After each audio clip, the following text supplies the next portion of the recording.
Peace, man. Good morning, everybody. My name is HinesBey. First and foremost, I'd like to say this right here. This morning, in this conversation, and the pamphlet that you was reading from gave me a concept that just sort of like exploded in my mind and made me realize that I really don't understand or didn't understand in terms of trauma, because my mental state of definition of that was like it had to be something that happened right there then you was traumatized bad, but that's really not the definition of it. And I started thinking to myself, I said, well, this trauma is sort of like a cancer. It's like a soul disease that hits you as you continue to mature from adolescent to an adult. And the negative experience that you go through, that trauma will be with you all days of your life, and it builds up. If you don't recognize it, that damage continues until it becomes uncurable. And like a cancer, you can die from it, because now you're not being properly judged, not thinking about the consequences of your actions because of this trauma. But this trauma can also be confused with stress. And they're different. I realize now that as we continue to live, it's always a form of trauma that we can look back on and say, hey, maybe this what caused me to function in the way that I was functioning. Like for instance, the criminal justice system from juvenile. When you go to juvenile, they're supposed to correct you with your negative behavior and put you on the path to right behavior. But they got supervisors in the juvenile facility. When I was going down there on 4th Street, you do something mischievous. The supervisor called you to the desk and said, come here, bold head. He'll take his key ring out and hit you in the head and thought that was snake. And it would make you stand on the line. Some of you guys that was in the juvenile system in the 70s probably remember that. You know? So they teaching us violence. You know, and we teaching ourselves that this trauma that we have is acceptable, but it's not acceptable. Right now, if that same stuff happened and it was reported, they'll put them in jail and make a big issue about it. But us that was raised in the 60s and 70s, went through the system traumatized us too. That's right. 45 years in the Jackson prison system. The noise, seeing other prisoners do some of the most horrible things that you can imagine to other human beings, other prisoners, seeing brothers mutilate themselves, kill themselves. Okay, we living through this, but we telling ourselves, well, we got to get through it, what's wrong, don't affect this. But that's trauma, man. That's right. That's trauma. Yes, it is. So you carrying it. Then we come back out to society years later. Me, I get a job. I find out the job routine is almost like a prison system. Yes, sir. You know, it's just street codes, it's job codes. You know, the walkie-talkies, the supervisors. Man, we messed up. And I say this right here to say this, that I'm glad I came to these meetings, but now it's giving me insight and reflection on what I need to do to channel that trauma into something positive and to remember the behavior that I experienced and seen as a child growing up in the adulthood, not to do it to another human being, because this could affect that person's life for the rest of their lives. And we should take this information about trauma and recognize when we talk to people, you can traumatize people with words. That, you know, you grow up, people tell you, you ain't nothing, you ain't gonna be nothing, you're gonna die before you're 17. That's trauma, man. So I say that, thank you, brother, for allowing me to be here and for sharing and putting this forum out. I would just like to see this here expanded, this information get to the brothers before they come to the street, or get to the people in juvenile facilities, get to our family members. That's right. You know, as men, man, we got a charge, man.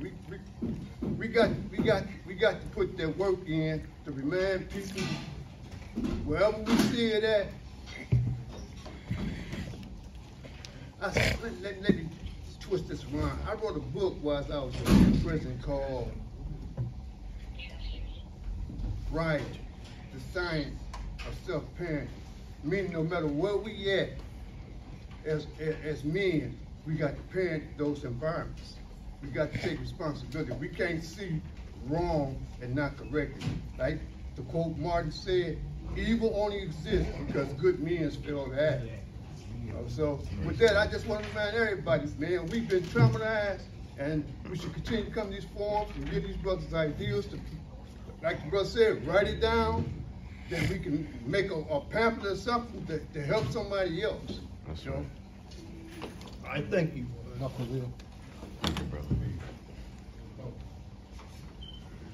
Islam, y'all. Brother HinesBey just hit nails on the head, because I realized I was talking to somebody yesterday about trauma. And I was telling this young lady that she was talking about how she was being domestically abused by her child's father. And she like 19 years old. And I was telling her that all of us have been traumatized. If you live in the city of Detroit, you grew up in trauma. I mean, that's the bottom line. That's why some of us, we grow up, some of us in our 40s and 50s and 60s and 70s now, and we can see somebody literally get their brains blew out. And we'll be like, shh, get on the way. We ain't even gonna see how the person doing. And I'm talking about the shooter gone, but we're not gonna see how he doing. Because we've been traumatized, and that traumatization turned to insensitivity.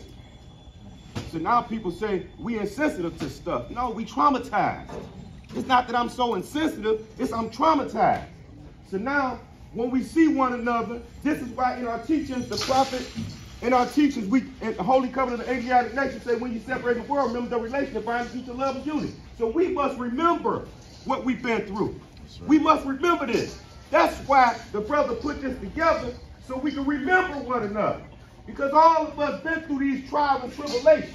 It may be to a different degree, but we've been through it. So some of us find ourselves talking to one another, and like yesterday, the brother HinesBey worked with me. He asked his brother something, it was something so simple, and the brother just answered him real quick. No sarcasm, no nothing. HinesBey was triggered.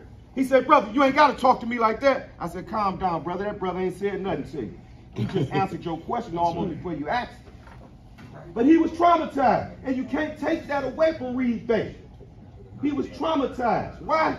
Because that's what the police did to us in prison. Every time I see the police on the news, I'm traumatized. That's real talk. Every time I don't care if they doing something nice for a child, giving out a toy. And I'm being honest. I can see them giving out a toy, and I feel like there's corruption in their heart. They ain't giving it out their heart. It is, Mo. They giving it because they trying to swindle the public. That's why they doing that. So I'm traumatized. I don't want them to give a toy to nobody. Because I know the hate in their heart. I watched them bust Peyton Bay's face so bad that it split his tongue in half. And they said that they was just restraining him. He was twisting his head, and that's how his whole tongue split in half. And all of us got a story of prison. All of us got a story on the outside, because my trauma started way before prison. Obviously, I said we grew up in the streets of Detroit, so all of us been traumatized somehow, some way. And all of us got these triggers when we see stuff. Every time I see the police, I'm traumatized. Every time I hear the police, matter of fact, in my organization, they was talking about bringing the police in and talk to the public.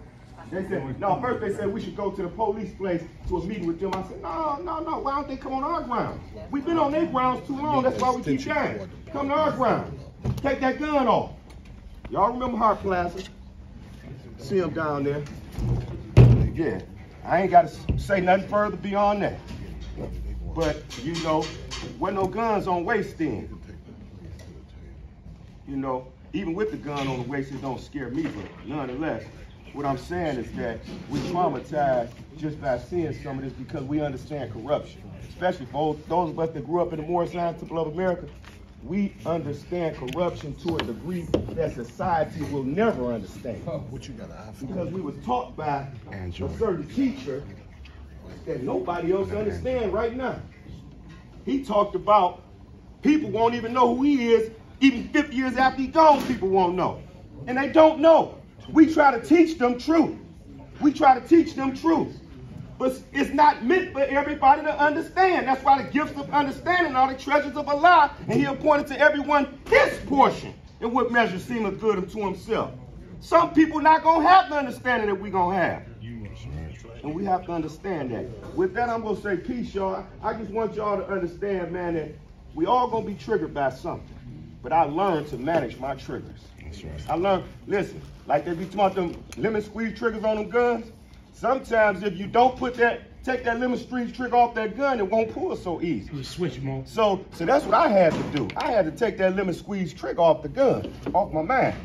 So now I can conceptualize stuff instead of just reacting to stuff. Peace of love, y'all. Peace of love. All right, let me say this here.